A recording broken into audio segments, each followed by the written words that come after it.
सर्वसामान्यांच्या हक्काचा आवाज जागर जनस्थान।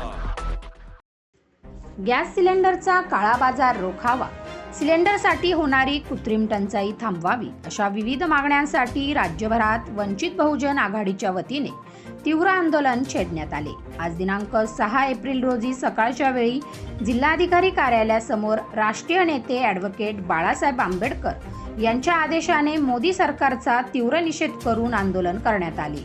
यावेळी नरेंद्र कब मिलेगा सिलेंडर, मोदी सरकार होश में आओ, मध्यमवर्गीयांवर होणारे अन्याय दूर करा, गो नरेंद्र कम सिलेंडर अशा घोषणा सुद्धा देण्यात आल्या। गॅस टंचाईमुळे अनेक भागात लहान मोठे व्यावसायिक तसेच हॉटेल बंद करण्यात आले आहे, त्यामुळे उपासमारीची वेळ आली आहे। जिल्हाधिकारी आयुष प्रसाद यांना निवेदन देऊन यावेळी चर्चा करण्यात आली। यावेळी जिल्हा अध्यक्ष चेतन गांगुर्डे, शहर अध्यक्ष दिनेश जाधव, महिला आघाडीचे जिल्हाध्यक्ष उर्मिला गायकवाड, युवक जिल्हा अध्यक्ष दामोदर पगारे, मीर गजबिये, हर्षल जाधव, विकी मकासरे, मिलिंद उबाळे, विश्वनाथ भालेराव, वैभव शेरकर आदी उपस्थित होते। जागर जनस्थानसाठी संदीप नवसे, नाशिक। संपूर्ण भारतामध्ये इथला वंचित शोषित जो आपल्या जीवनामध्ये रोज गॅससाठी तळमळतोय, आज तोच गॅस या मोदी सरकारच्या काळामध्ये आज इथला वंचित शोषित गरीब माणूस आज ह्या गॅस सिलेंडरसाठी रस्त्यावर उतरलेला आहे।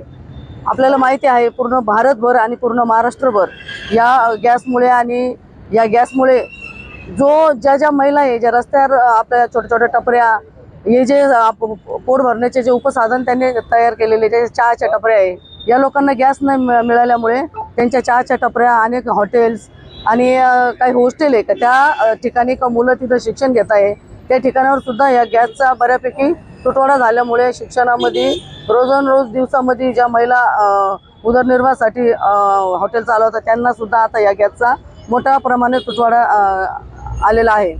आम्ही या सरकारला एकच विचारत आहोत, गेल्या 2014 पासून जसं हे भाजप सरकार बसलेलं आहे तसं वारंवार कुठल्या ना कुठल्या याच्यामध्ये हे इथल्या जनतेला अडचणीत आणत आहे।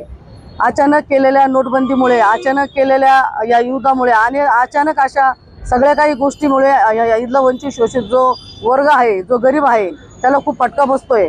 म्हणून आज वंचित बहुजन आघाडी बाळासाहेबांच्या मार्गदर्शनाखाली पूर्ण महाराष्ट्रभर गो नरेंद्र कब मिलेगा सिलेंडर हे आंदोलन आज नाशिकमध्ये पण आहे।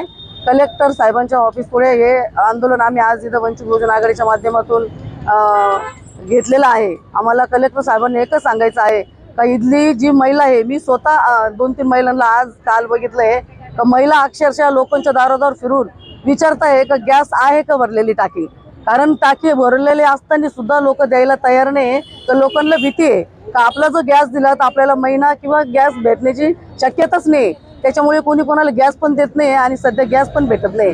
म्हणून महिलांना याच्यावरती जास्त प्रॉब्लेम येतो। अक्षरशः महिला चुली पेटून आपला स्वयंपाक करत आहे।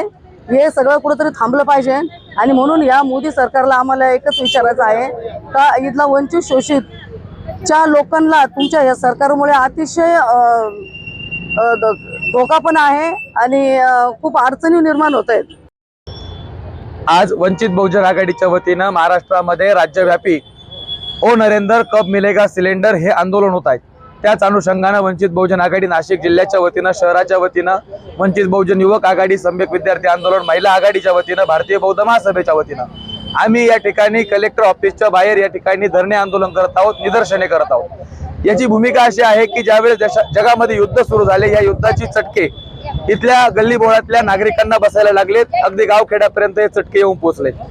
नरेंद्र मोदी या देशाचे पंतप्रधान आहेत। या आपत्कालीन परिस्थितीचं व्यवस्थापन नरेंद्र मोदींनी करायला हवं होतं, परंतु अशी कुठल्याही प्रकारची उपाययोजना इथल्या सरकारकडून केल्या गेल्याची दिसली नाही।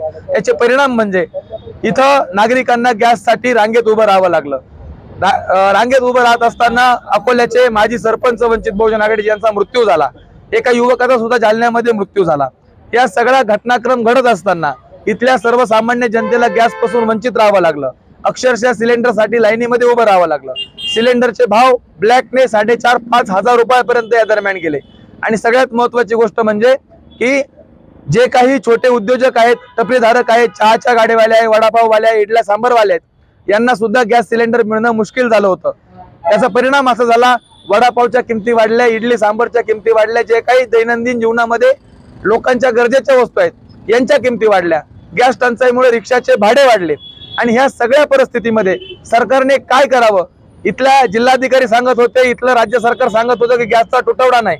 मग जर गॅसचा तुटवडा नव्हता तर 15 दिवसाला मिळणारा गॅस हा 25 दिवसानंतर रिफिल का करून भेटत होता? ही जाचकट का टाकली असा आमचा प्रश्न आहे। दुसरी महत्वाची गोष्ट की केवायसी झाल्याशिवाय गॅस टाकी भेटणार नाही, हा GR तुम्ही का काढला? हा नियम तुम्ही का काढला? वंचित बहुजन आघाडीच्या वतीनं आजच्या आंदोलनाच्या माध्यमातून या सरकारला इशारा आहे की ज्या वेळेस इथल्या गरीब जनतेला, इथल्या नागरिकांना गॅसची गरज पडेल त्यावेळेस गॅस उपलब्ध करून देणं इथल्या सरकारचं काम आहे। दुसरी महत्वाची गोष्ट की तुम्ही जी 25 दिवसाची अट टाकली आहे ती अट आता तुम्ही शिथिल केली पाहिजे, काढून टाकली पाहिजे। त्यानंतर जे कमर्शियल गॅस आहे तो कमर्शियल गॅसचा नाशिकमध्ये 100% पुरवठा बंद आहे, त्याच्यामुळे हॉटेल व्यावसायिक असतील हे त्रस्त आहेत।